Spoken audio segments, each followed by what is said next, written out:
Bienvenidos. Hoy vamos a meternos en una pregunta, fundamental.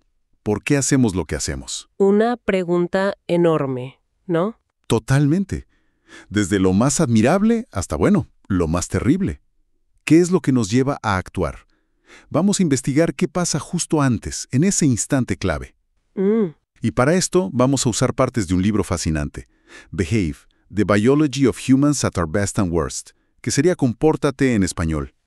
De Robert Sapolsky, un librazo. Exacto. Él es neurobiólogo, primatólogo, y tiene una forma muy particular de ver esto. Sí, es un enfoque distinto. Porque en vez de buscar una única respuesta, Sapolsky nos lleva como en un viaje, hacia atrás en el tiempo. Empieza un segundo antes de la acción y de ahí va retrocediendo, minutos antes, días, años, hasta milenios, para ver toda la red de factores, biológicos, psicológicos, culturales, todo lo que influye. Es ambicioso. Muy ambicioso. Pero esa es la idea central de Sapolsky, ¿no? La interconexión radical de todo. O sea, olvidémonos de encontrar la causa. Claro. Que si una hormona, que si un gen, que si algo de la infancia. Él dice, y con mucha base, que la biología y el entorno, la naturaleza y la crianza, son inseparables. Imposible separarlos. Exacto. Están tan mezclados que ya intentar separarlos, es un error de entrada. Entendido entonces, arranquemos como él. Un segundo antes de la acción. Se mueve el músculo, pasa algo. Un dedo aprieta un gatillo, una mano toca un brazo. Exacto. Y el mismo acto físico puede ser bueno o malo según el contexto, ¿no? ¿Qué pasa en el cerebro? Justo antes. Es un torbellino de actividad. Hay una estructura clave ahí, la amígdala. La famosa amígdala. Sí. Imagínala como un detector de humo, pero rapidísimo. Procesa información sensorial a una velocidad increíble. Ve posibles amenazas o cosas importantes emocionalmente antes de que la corteza prefrontal, que es la parte más racional, digamos, pueda analizarlo bien. Es vital para sobrevivir, claro, pero esa rapidez a veces juega en contra. Como cuando alguien confunde, un celular con un arma, en una situación tensa. Justamente. La amígdala está metida en el miedo, la agresión, la ansiedad, pero también en decisiones sociales con carga emocional. Un ejemplo bueno es el juego del ultimátum. A ver. Te ofrecen dividir $100, pero te dan solo uno y se quedan 99. Rechazar eso, aunque te quedes sin nada. Que es lo que mucha gente haría, ¿no? Por bronca. Claro. Esa reacción, ese rechazo a lo injusto, activa fuerte la amígdala. No es pura lógica, es visceral. Mencionaste también el caso de Charles Whitman, el tirador de Texas. Tenía un tumor. Eso lo explica. Ahí es donde Sapolsky insiste. Complejidad. Sí, la autopsia mostró un tumor presionando la amígdala. Pero Whitman también tenía un historial de abuso infantil, otros factores. No fue solo el tumor. Fue la interacción de esa lesión con su vida, su contexto. Es un ejemplo terrible de cómo se suman las cosas. La amígdala no solo reacciona al miedo ahora, sino a la anticipación de premios, de castigos. Y es muy sensible al dolor, sobre todo al impredecible. Incluso a cosas que ni notamos conscientemente. Correcto. Hay estudios que muestran que la amígdala reacciona a caras de gente de otras razas en milisegundos. O sea, mucho antes de que te des cuenta de que la viste. Es automático. ¡Wow! Después, lo que uno haga con esa reacción ya depende de otras áreas, claro. Hablando de eso, la corteza prefrontal, la CPF, esa es la que se supone que nos frena, la que piensa. Esa misma. Es como el centro de mando ejecutivo. Toma de decisiones, control de impulsos, planificar a futuro, ajustar el comportamiento a lo socialmente aceptado, la memoria de trabajo. Lo que nos permite hacer lo correcto cuando es difícil, digamos. Exacto. Pero tiene una cosa clave. Es la última parte del cerebro en madurar del todo. A veces no termina hasta los 20 y pico de años. 20 y pico. Eso explica unas cuantas cosas de la adolescencia, ¿no? La impulsividad, que les cueste ver las consecuencias. Totalmente. Y esa maduración lenta es fundamental para absorber la cultura, las normas sociales. Ahora, la CPF no es toda igual. Se distingue entre la parte dorsolateral, la DLPFC. La DLPFC. Es más cognitiva, más fría, digamos. Planifica, sigue reglas, piensa en metas abstractas, como la justicia. Ok. Y la parte ventromedial, VMPFC. Esa está más conectada con las emociones, las decisiones sociales, las corazonadas, como que simula cómo te sentirías con cada opción. ¿Y cómo juegan entre ellas? Es la típica pelea de razón contra emoción. Menos una pelea y más una colaboración constante. A veces tensa, sí. El neurólogo Antonio Damasio habla del error de Descartes. Ajá. Separar razón y emoción totalmente es un error. Las emociones son vitales para decidir bien. El dilema del tranvía lo muestra genial. El del tranvía, sí, lo conozco. Empujar a uno para salvar a 5 o mover una palanca. Eso. La idea de empujar a alguien físicamente, algo muy personal, muy emocional, activa más la VMPFC y la amígdala. Claro. Mover la palanca, que es más abstracto, más distante, activa más la DLPFC, la parte fría. Distintos dilemas morales usan distintas combinaciones. Hay un dato. Mentir bien requiere esfuerzo de la CPF, sobre todo de la DLPFC. Tenés que frenar la verdad y armar la mentira. Qué interesante cómo se ve eso en el cerebro. Mencionaste también el sistema de dopamina. Siempre se habla del placer, pero parece que es más enredado. Mucho más. La vía principal es la mesolímbica. Va del área tegmental ventral al núcleo accumbens. Y Sapolsky insiste, la dopamina no es tanto el placer de recibir algo. No. No. Es más la anticipación, la expectativa. Es el motor que te mueve. Esa sensación de, esto puede estar bueno. O sea, ¿la dopamina sube antes de conseguir lo que buscamos? Justo, una vez que aprendes que una señal, el ruidito del celu, por ejemplo, significa una posible recompensa, un mensaje, la dopamina se dispara más con la señal. Y acá viene lo clave. La incertidumbre lo potencia muchísimo. La incertidumbre. Sí, un quizás es mucho más adictivo que algo seguro, el refuerzo intermitente. Eso es pura dopamina. Eso explica. Bueno, las redes sociales, las apuestas, ¿no?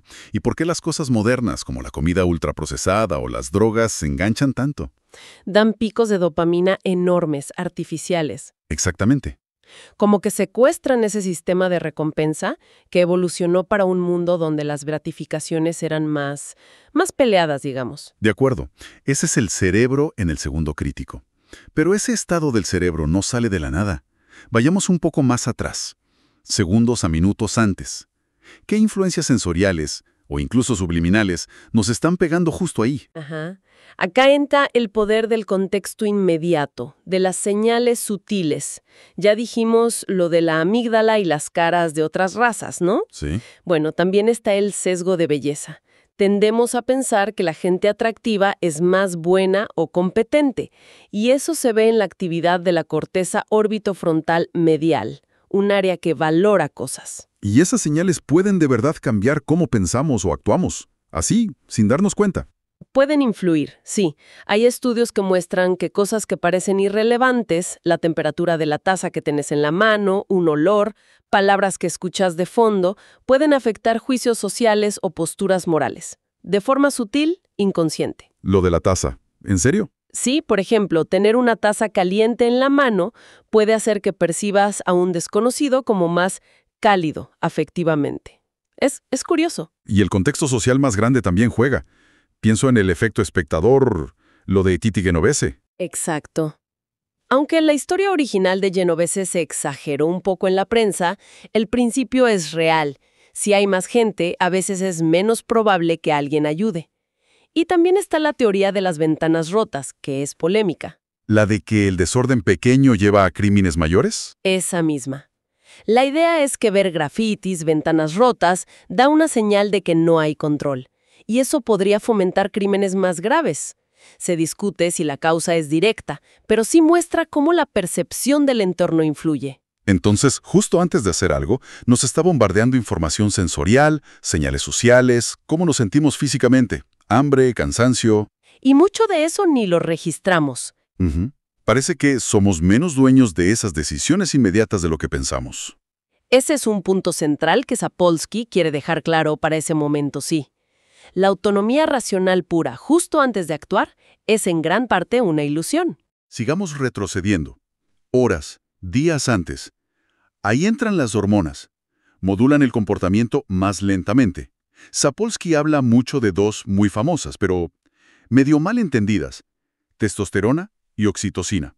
Empecemos por la testosterona. El mito es, causa agresión. Sí, es lo que se dice siempre. Pero la realidad, según Sapolsky, es que no crea agresión de la nada. Lo que hace es amplificar tendencias agresivas que ya existen, pero en respuesta a un desafío, a una provocación importante. Es como un facilitador, pero depende del contexto. ¿Y cómo se sabe eso? Por ejemplo, si le das testosterona a alguien, no se vuelve agresivo sin más, pero sí aumenta la respuesta de la amígdala si ve caras enojadas, que es una señal de desafío social. Ah, ok. No a otras caras, solo a las enojadas. O en juegos económicos no te vuelve más egoísta porque sí, pero sí más propenso a castigar al que te trató mal. Es una agresión reactiva, ¿viste? No espontánea. Depende mucho del contexto y de lo que aprendió esa persona antes. Entendido. ¿Y la oxitocina? La hormona del amor, del vínculo. Acá es todavía más complejo. No es una poción mágica de confianza y amor para todos. El ejemplo clásico son unos ratoncitos, los topillos. Topillos. Sí. Los de pradera son monógamos, forman parejas súper fuertes. Los montanos son polígamos. La diferencia clave no es cuánta oxitocina producen. ¿Ah, no? No. Es la densidad de receptores para esa hormona y otra parecida, la vasopresina en machos, en zonas de recompensa del cerebro, como el núcleo accumbens. O sea, importa más la capacidad de responder a la hormona. ¿Y en nosotros, los humanos? ¿Nos hace más confiados, más cariñosos? O hacer que hombres comprometidos se alejen más de una mujer atractiva desconocida, como reforzando el vínculo que ya tienen. Interesante. Pero, y esto es importantísimo, la oxitocina aumenta la onda prosocial hacia nosotros, hacia tu grupo, pero al mismo tiempo puede aumentar la hostilidad, la desconfianza hacia ellos, los de afuera, sobre todo si hay competencia. O sea, refuerza la división entre grupos. No es una hormona de paz universal. Para nada. Puede ser la hormona del tribalismo, tanto como la del amor de pareja. Y después están las hormonas del estrés, los glucocorticoides, como el cortisol. Hay que diferenciar el estrés agudo, el de lucha o huida, útil un ratito. Del estrés crónico, el sostenido, que es el malo. Exacto. El estrés crónico le pega feo a la CPF. Dificulta pensar claro, decidir racionalmente, evaluar riesgos. Te vuelve más impulsivo. Te hace más egocéntrico en dilemas morales y puede aumentar la agresión reactiva, sobre todo si ya tenés esa tendencia. Y está el fenómeno de la agresión por desplazamiento. ¿Cómo es eso? Bajo estrés crónico, a veces atacar a alguien más débil, que no tiene nada que ver, puede bajar fisiológicamente tu propia respuesta al estrés. Es un mecanismo oscuro, pero existe. ¡Qué panorama!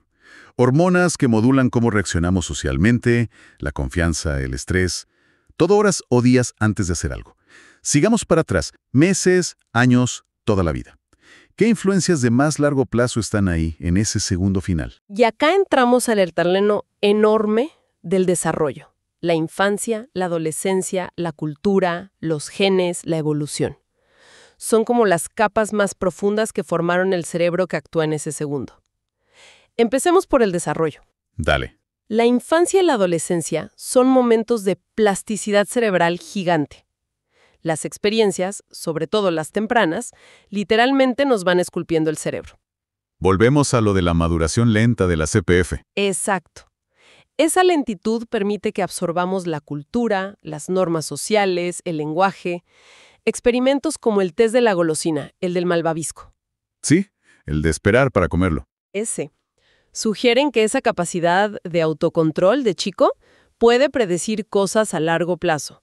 Y el entorno social es, fundamental. Los experimentos de Harlow con los monitos aislados, terribles, pero mostraron que sin contacto social temprano, los animales no aprendían a comportarse bien socialmente. No aprendían el contexto. ¿Y la adversidad temprana? Abuso, pobreza extrema. Deja marcas profundas, duraderas en el cerebro. Aumenta el riesgo de problemas de salud mental, impulsividad, problemas de relación, toda la vida. La forma en que nos crían, que depende de la cultura, nos prepara para encajar o no en esa sociedad. Hablemos más de la cultura. ¿Cómo influye tan adentro? Es que cultura y cerebro evolucionan juntos. Hay diferencias grandes entre culturas. Por ejemplo, las colectivistas, más comunes en Asia, y las individualistas, típicas de Occidente. Y no son diferencias superficiales, ¿eh? Afectan cómo vemos las cosas, si vemos toda la escena o nos centramos en el objeto, los valores morales, cómo se expresa la emoción, incluso se relacionan con la frecuencia de algunas variantes genéticas. ¿Algún ejemplo de eso? Sí, por ejemplo, una variante de un gen, el DRD4, la 7R, que se asocia con buscar novedades, tomar riesgos, tiende a ser más común en poblaciones que migraron mucho o en culturas más individualistas. Mira vos. Otros ejemplos culturales fuertes son las culturas del honor, a veces ligadas a lugares donde históricamente había pastoreo y la reputación de ser duro era clave. Pueden fomentar la violencia como respuesta a ofensas. La desigualdad económica es otro factor cultural gigante. ¿La desigualdad? Sí. Más desigualdad se asocia consistentemente con peor salud y más violencia, aunque la violencia suele ser dentro del mismo grupo pobre, pobre contra pobre. ¿Y la religión, me imagino, también entra acá? Sin duda. La religión es un vehículo cultural poderosísimo. Transmite valores, ayuda a cooperar dentro del grupo, nosotros, y muchas veces marca diferencias o hasta fomenta la hostilidad con otros grupos, ellos. Esa dinámica nosotros versus ellos. Es casi universal en los humanos. Nuestro cerebro es un experto en catalogar gente, rapidísimo. Y el miedo, amígdala, y el asco, ínsula, son emociones clave en la bronca entre grupos. Por suerte, esas categorías pueden cambiar, son flexibles. Llegamos a los genes y la evolución. Sapolsky parece muy crítico con eso de un gen para cada cosa. ¿El determinismo genético? Totalmente. Rechaza esa idea simple. El caso famoso del gen MOAA, el gen guerrero. Sí, he oído de él. Bueno, lo ilustra perfecto. Una mutación rara de ese gen se asoció en una familia holandesa no solo con agresión impulsiva, sino con otros problemas, discapacidad intelectual leve, conductas sexuales raras.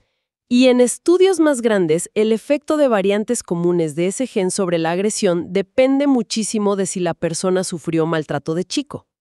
El gen solo no determina nada, interactúa con el ambiente, siempre. Entonces, ¿cómo hay que pensar la influencia genética? ¿Como predisposiciones? Exacto. Predisposiciones, vulnerabilidades, interacciones complejas. Sapolsky resalta la importancia del ADN que no codifica proteínas, el 98% del genoma, de los factores que prenden o apagan genes según el ambiente y de la epigenética. La epigenética. ¿Eso es que el ambiente cambia los genes? No cambian la secuencia del ADN, sino cómo se expresan los genes. Qué genes están activos o no, y eso sí lo puede modificar el ambiente. La dieta, el estrés, toxinas. Es un diálogo constante entre genes y entorno. ¿Y la evolución? ¿Quién nos dice de por qué somos así? La evolución actúa sobre todo a nivel de los genes. Favorece los que ayudan a replicarse más. Puede ser por selección individual, ser más rápido, selección de parentesco, ayudar a parientes que comparten genes. ¿El altruismo con la familia? Claro. O altruismo recíproco, el hoy por ti, mañana por mí. Y hasta selección de grupo. Grupos que cooperan mejor pueden ganarle a otros menos cooperativos. Pero los humanos somos raros, ¿no? No siempre encajamos bien en esos modelos. Contra las just so stories, esas explicaciones evolutivas fáciles que a veces se inventan para todo. La evolución no es un ingeniero perfecto, es más bien un chapucero que arregla con lo que tiene. Hicimos un viaje larguísimo, de milisegundos antes de actuar hasta milenios de evolución. Y parece que la respuesta a ¿por qué hacemos lo que hacemos? Es, increíblemente complicada. Nunca es una sola cosa. Exacto. Esa es la conclusión. Inevitable, diría.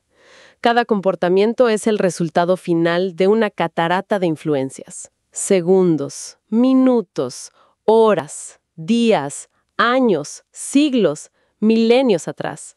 Biología, cultura, contexto, aprendizaje, genes, ambiente, todo interactúa, de formas enredadísimas, inseparables. Y esta visión tiene consecuencias fuertes, ¿no? Sapolsky llega a cuestionar ideas muy básicas. Así es. Al final de todo este análisis, viendo esta evidencia tremenda de causas múltiples y la falta de un yo consciente que controle todo libremente, Sapolsky tiene una pregunta radical. A ver. Si nuestras acciones son el producto final de toda esta red de factores que en gran parte se nos escapan, desde los genes hasta la cultura, pasando por las hormonas de hoy a la mañana, ¿qué sentido tienen conceptos como la culpa o el libre albedrío como los entendemos tradicionalmente? Es una pregunta que te deja pensando, con implicaciones enormes para la justicia, la moral, cómo nos vemos. Enormes. Él sugiere que entender científicamente el comportamiento así a fondo quizás no sea compatible con esas ideas tradicionales. Y eso abre debates complicadísimos en cosas como la neuroley, si no somos tan libres como creemos, cómo pensamos la responsabilidad, el castigo, el mérito. No da respuestas fáciles, pero te deja con esa pregunta fundamental que sale directo de explorar la biología de cómo somos, en lo mejor y en lo peor. Es, bueno, algo para darle vueltas. Definitivamente. Una reflexión potente para cerrar este análisis tan completo. Gracias por guiarnos en esta complejidad. Ha sido un placer. Hasta la próxima.